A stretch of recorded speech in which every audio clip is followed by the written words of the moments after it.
Assalamualaikum warahmatullahi wabarakatuh.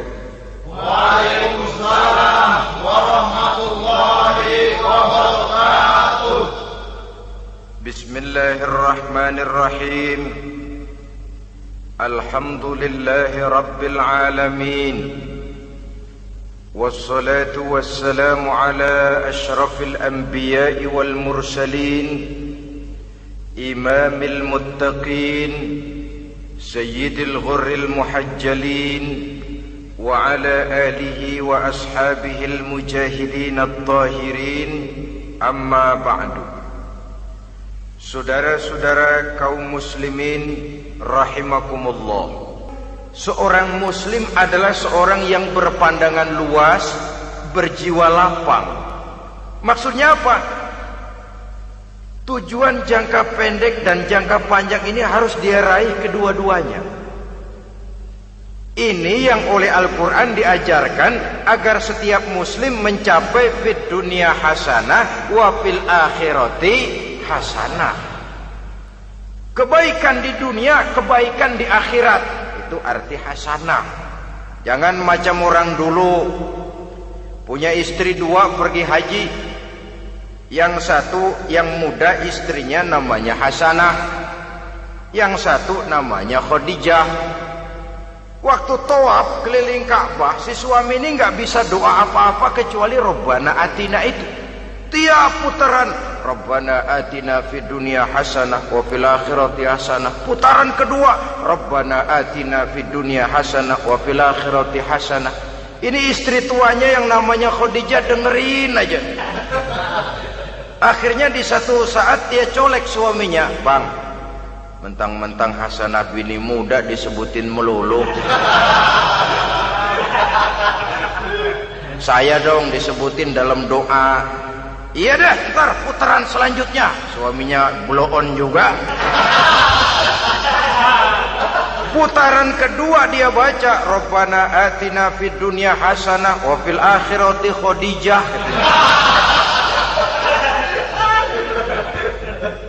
Saudara-saudara, itu makna refleksi daripada doa tadi itu, doa sapu jagat. Kita ingin fid dunya hasanah wa fil akhirati hasanah. Tujuan jangka pendek dunia tercapai, tujuan jangka panjang akhirat dan ridho Allah juga tergapai. Oleh sebab itu Al-Quran menjelaskan, wabtaghi fima atakallahu ad-daral akhirah wala tansa nasibaka minad dunya.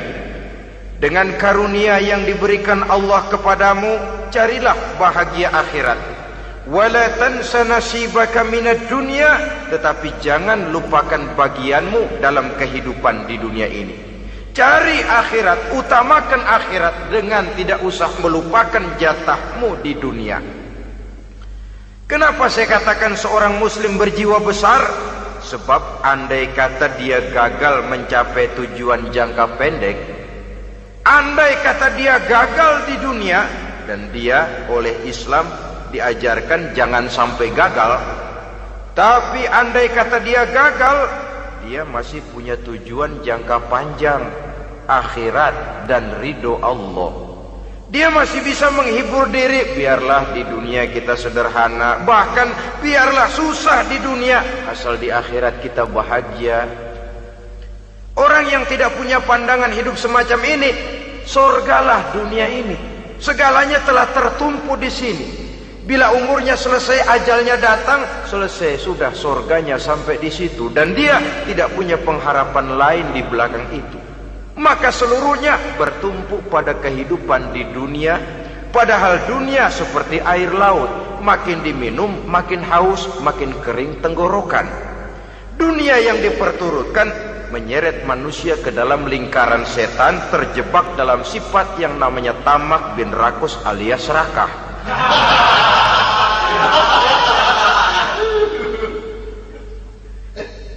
Andai Andai kata dia gagal untuk tujuan jangka pendek, dia masih punya tujuan jangka panjang, akhirat. Dia masih sanggup berkata, biar di dunia kita sederhana, bahkan biar kebelangsak sengsara susah di dunia, asal di akhirat kita bisa bahagia. Kan masih ada harapan. Yang paling bangpak, paling rusak betul, sudah di dunia sengsara, di akhirat celaka. Di dunia rumahnya gubuk, pinggir kali miring, asal hujan bocor, utang selebar warung. Bayang kagak, ngaji enggak, puasa enggak, saban malam merit mulu. Saudara hadirin yang saya hormati, lalu kapan mau bahagia kalau sudah di sini susah, di sana akan susah juga. Ini yang pertama, seorang muslim, seorang yang optimis, berjiwa besar, luas pandangan. Kegagalan dia dalam jangka pendek tidak menyebabkan dia melupakan tujuan jangka panjang. Yang kedua, positifnya apa? Cara dia mencapai tujuan jangka pendek diwarnai oleh keyakinan adanya tujuan jangka panjang. Dia memang benar cari harta, tapi karena dia yakin ada akhirat, Allah ridho apa tidak. Ini positifnya. Saya memang cari duit, tapi dengan cara ini Allah ridho apa tidak. Saya memang ingin berpakaian yang rapi, tapi dengan tidak menutup aurat begini, Allah ridho atau tidak. Saya memang bergaul menghormati teman, tapi terjebak dalam minuman keras karena menghormati teman, Allah ridho apa tidak. Ini orang yang punya tujuan jangka panjang. Segalanya diberikan bingkai dengan pertanyaan, Allah ridho atau tidak. Keyakinannya terhadap tujuan jangka panjang mewarnai gaya hidupnya di dunia ini, mencapai tujuan jangka pendek tadi. Mau minum, Allah ridho apa enggak ini? Mau makan, yang saya makan Allah ridho apa enggak ini? Pendeknya apapun yang mau dia kerjakan, karena dia punya keyakinan tujuan jangka panjang, dia selalu menimbang terhadap ridho Allah tadi. Jadi tanpa prestasi ibadah, kita nol besar dalam pandangan Allah. Ini nilai manusia yang hakiki di sini. Ini makna inna akramakum indallahi atqakum. Di akhirat nanti kan tidak pernah akan disidang, kamu pendidikan setinggi apa? Tidak. Gelarmu berapa renteng? Profesor, doktor? Tidak. Akhirat hanya menyidang, kau sholat atau tidak, kau puasa atau tidak, kau zakat atau tidak. Diberikan kamu harta yang banyak, dari mana kau dapat, kemana kau belanjakan. Prestasi ibadah itu yang ditanya. Setinggi apa pendidikan, sebanyak apa pengalaman, no problem, tidak jadi masalah di akhirat itu. Prestasi ibadah itu yang akan kita persembahkan di hadapan Allah. Itu makna inna akramakum indallahi atqakum. Kerbau dinilai dari dagingnya, makin gemuk makin mahal harganya. Tapi ada perkutut lebih mahal dari kerbau. Perkutut itu mahalan mentahnya loh daripada matangnya. Karena harga perkutut pada suaranya. Lalu di mana harga manusia yang paling gemuk? Tidak. Suaranya, oh kalau manusia dinilai dari suaranya, barangkali Madonna nomor awal masuk surga. Hanyalah dengan prestasi ibadah kita bisa mencapai tujuan jangka panjang, akhirat dan ridho Allah. Nah baiklah ya, kalau sudah jelas bahwa kita punya dua tujuan jangka hidup, jangka pendek dan jangka panjang, bagaimana Islam mengajarkan kita meraih dua ini? Pada prinsipnya Islam mengajarkan sistem keseimbangan. Dalam berbagai aspek kehidupan, keseimbangan ini nampak dengan nyata diajarkan oleh agama kita. Seperti ayat yang saya bacakan tadi. Dengan karunia yang diberikan Allah kepadamu, cari negeri akhirat, tapi jangan lupakan bagianmu di dunia ini. Dalam bentuk yang lebih nyata, bekerjalah untuk duniamu seolah kau akan hidup buat selamanya, tapi bekerjalah buat akhiratmu seolah kau akan mati besok. Manifestasinya dalam kehidupan, misalnya orang kaya diperintah membantu yang miskin, tapi orang miskin dianjurkan berusaha. Jangan mengandalkan hidup kepada yang kaya, seimbang. Kamu kaya, betul Pak, bantu yang miskin. Kamu miskin, iya Pak, berusaha. Seimbang. Tuan rumah diwajibkan menghormati tamu, tamu diwajibkan tahu diri, seimbang. Jadi bagaimana kalau sudah kita bekerja di sawah, di ladang, di pasar, di kantor, anggap kita akan hidup selamanya agar timbul gairah kerja. Tapi kalau sudah sholat, anggap kita akan mati besok supaya timbul khusyuknya. Nah, titik tekannya di mana? Stresnya itu. Walaupun Islam mengajarkan sistem keseimbangan, tapi Al-Quran tetap menggarisbawahi walal akhiratu khairul laka minal, bahwa bagaimanapun seimbangnya, akhirat itu lebih utama daripada dunia. Bagaimana implementasinya?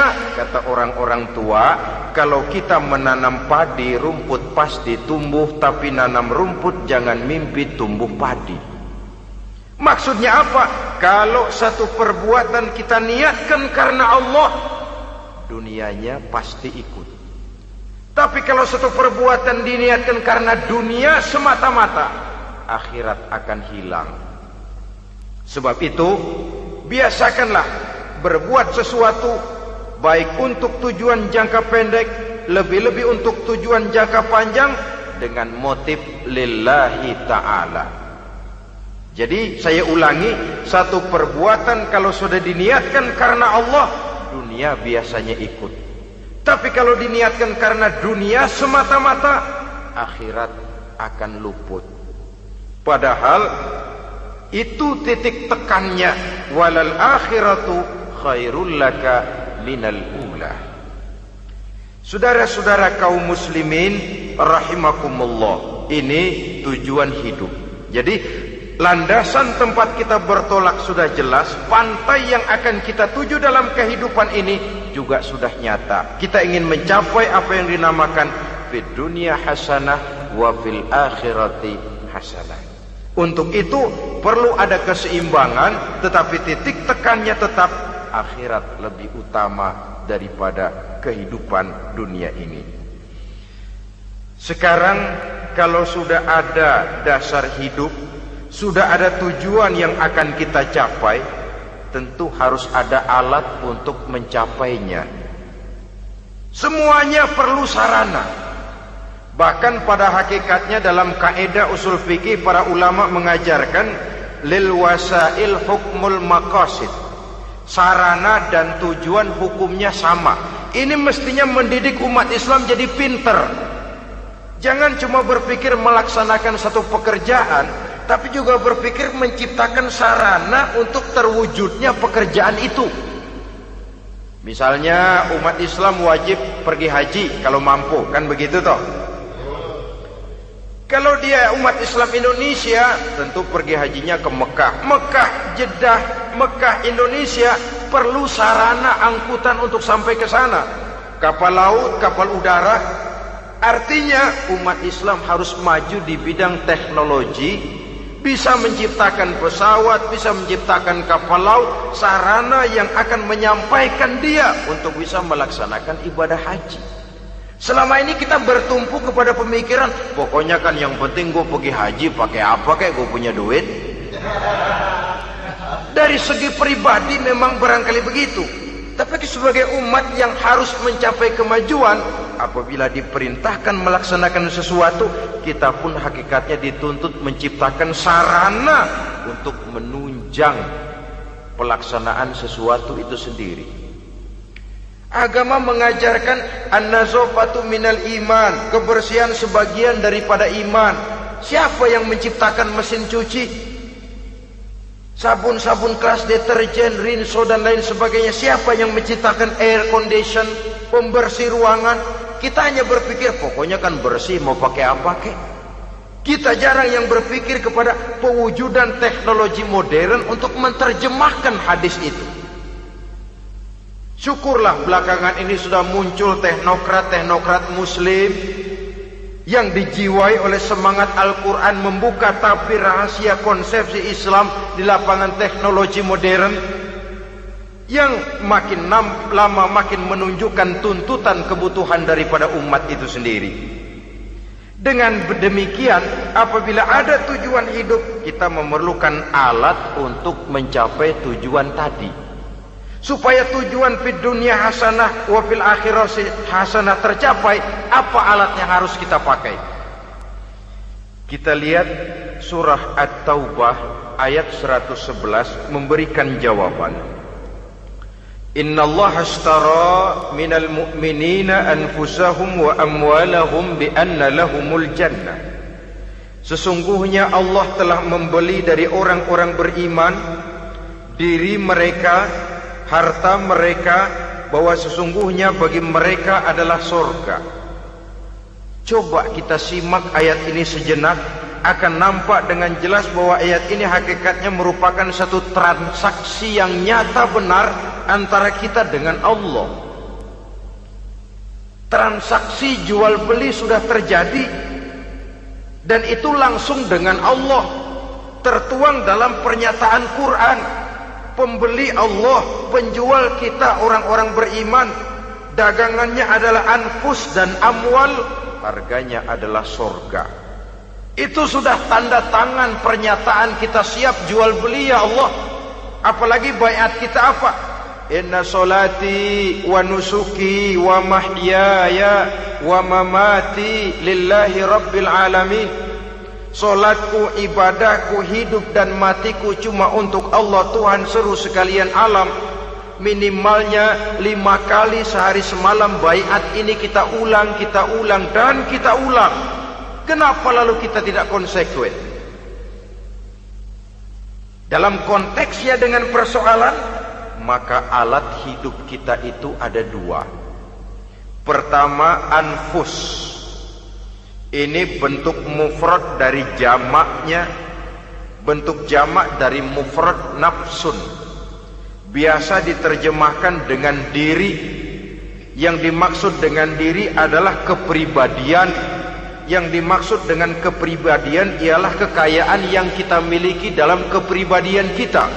Artinya bisa tenaga, pikiran, konsep, gagasan, wewenang, ide, pangkat, jabatan, kemampuan, keahlian, skill, itu semuanya masuk ke dalam anfus, diri. Sedangkan amwal bentuk jamak dari mufrad malun, biasa diterjemahkan dengan harta. Pengertian di sini ialah seluruh bentuk-bentuk materi yang berada di bawah kekuasaan kita.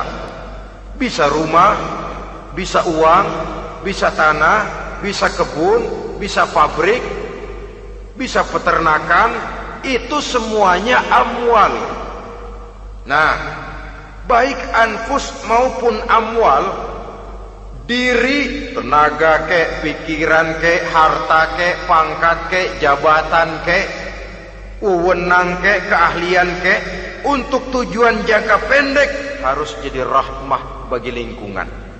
Untuk tujuan jangka panjang harus menunjang jalan menuju ridho Allah. Jadi kalau pangkat kita menjauhkan kita dari ridho Allah, itu bukan nikmat tuh, azab. Punya pangkat bukan melakukan kebaikan, malah melakukan kejahatan, setidak-tidaknya berdiri di belakang kejahatan, melindungi perbuatan-perbuatan munkar. Dalam kelas kakap melindungi korupsi, dalam kelas teri jadi backing tukang koprok. Umpamanya itu sudah menyalahi. Alat tidak digunakan untuk mencapai tujuan, itu untuk tujuan jangka pendek. Lalu amwal harta, uang, tanah, rumah, kebun untuk tujuan jangka pendek harus menjadi rahmah bagi lingkungan. Sedang untuk tujuan jangka panjang, baik diri maupun harta harus menunjang jalan menuju ridho Allah, harus meningkatkan prestasi ibadah kita kepada Allah Subhanahu wa ta'ala. Malah yang namanya amwal ini tanggung jawabnya lebih berat loh saudara. Kalau saudara diberikan ilmu, sidang akhirat cuma satu, ilmumu kau amalkan untuk apa? Saudara diberikan umur panjang, pengadilan akhirat cuma bertanya satu, umurmu kau habiskan di mana? Tapi saudara diberikan harta, pertanyaan akhirat dua, hartamu kau dapat dari mana? Kau belanjakan kemana? Dari mananya dan kemananya ditanya, depan belakang. Wah, kadang-kadang kan ada orang hartanya didapat dari jalan yang halal, dibelanjakan di jalan haram. Kerja peras keringat banting tulang setengah mati, begitu dapat duit beli buntutan, muter-muter kertas cari kode. Didapat dari jalan halal, dibelanjakan di jalan haram. Atau didapat dari cara yang haram, dibelanjakan di jalan yang baik. Menang judi, nyumbang pesantren. Nabi mengajarkan innallaha thayyibun la yaqbalu illa thayyib. Allah itu baik dan hanya menerima yang baik-baik saja. Tidak bisa mencuci kain dengan air najis. Kain akan tetap kotor. Saudara-saudara kaum muslimin rahimakumullah. Oleh karenanya masalahnya terpulang kepada kita, pandai-pandailah membagi orientasi. Suatu saat tenggelam kita dalam kesibukan dunia dan seluruh isinya untuk mencapai tujuan jangka pendek. Lain saat tenggelam kita memfanakan diri untuk mencapai tujuan jangka panjang, akhirat dan ridho Allah. Karena kehidupan ini bukan berjalan tanpa batas. Umur ini bukan satu karunia tanpa pertanggungan jawab. Satu saat setuju atau tidak, rela atau terpaksa, kita akan sampai kepada garis finish daripada perjalanan kehidupan dunia ini, yang memang merupakan satu perjalanan panjang, a walking tall. Kata orang Kulon, a walking tall, satu jalan yang demikian jauhnya. Entoh kita akan sampai ke garis finish. Bila datang ajal, senja kehidupan datang, malam menyelimuti. Datangnya tidak pernah kita sangka, tapi sekali dia datang, tidak satu kekuatan yang bisa menolak. Kehadirannya tidak pernah kita harapkan, tapi satu kali dia datang bertamu, pasti terjadi. Dan itu pasti akan kita temui. Alangkah malangnya pada saat kembali itu datang, kita tidak punya prestasi ibadah. Lalu apa artinya prestasi dunia? Apa artinya tujuan jangka pendek kalau kita harus kehilangan tujuan jangka panjang? Rumah kita yang besar, pangkat kita yang tinggi, harta kita yang banyak, bisakah menolong kita untuk kalau sudah kumpul di padang mahsyar nanti? Malaikat, jangan gebugin saya, rumah saya harga 2 miliar.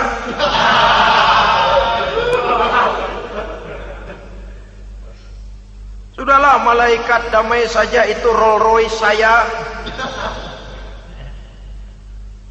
Pakai saja malaikat, pakai. Kata malaikat, gue budak, gue nggak butuh gituan. Hanya prestasi ibadah yang bisa menyelamatkan kita pada kondisi semacam itu. Jadi oleh karena itu saudara-saudara, biar di dunia ini rumah kita besar, mobil bagus, uang banyak, pabrik ada, usaha lancar, asal di akhirat masuk surga aja. Gak apa-apa. Daripada di dunia sengsara, di akhirat neraka, senangnya kapan? Sudah di sini sengsara, di sana kebelangsak. Itu yang orang-orang tua bilang lacur kuda namanya. pelan dipecut, kenceng digentak, setengah mati, serba salah. Kuda kalau bisa ngomong, gue setengah mati, serba salah.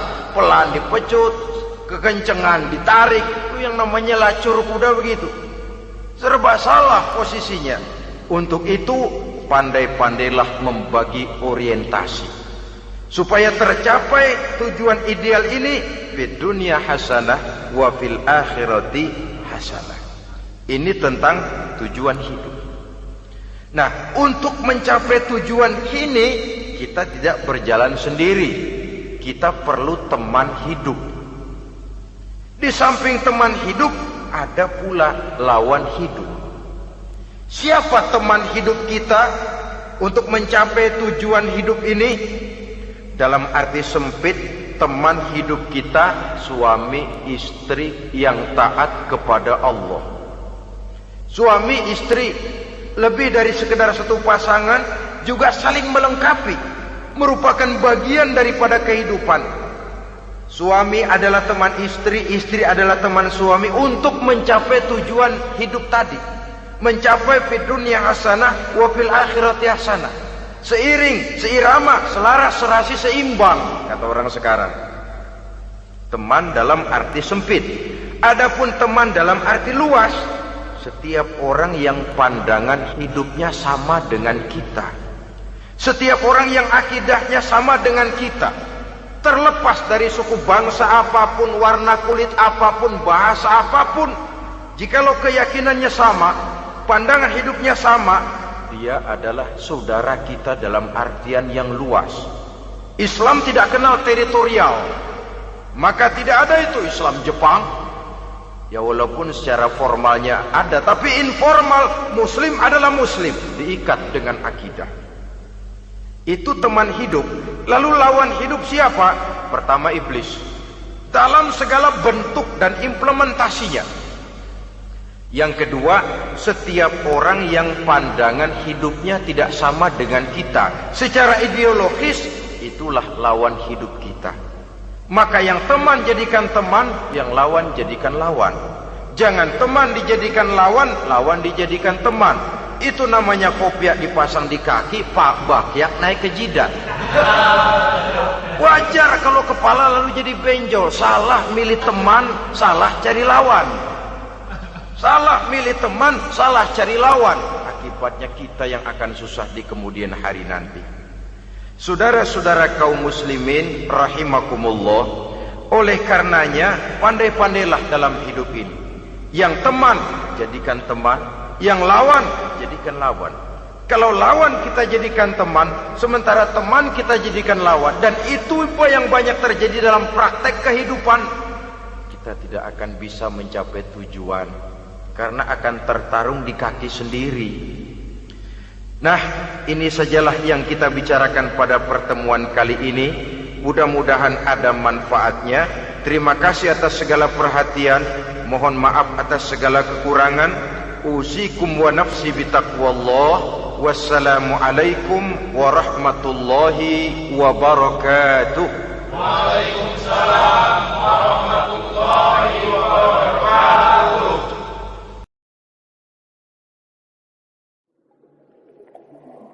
Mm-hmm.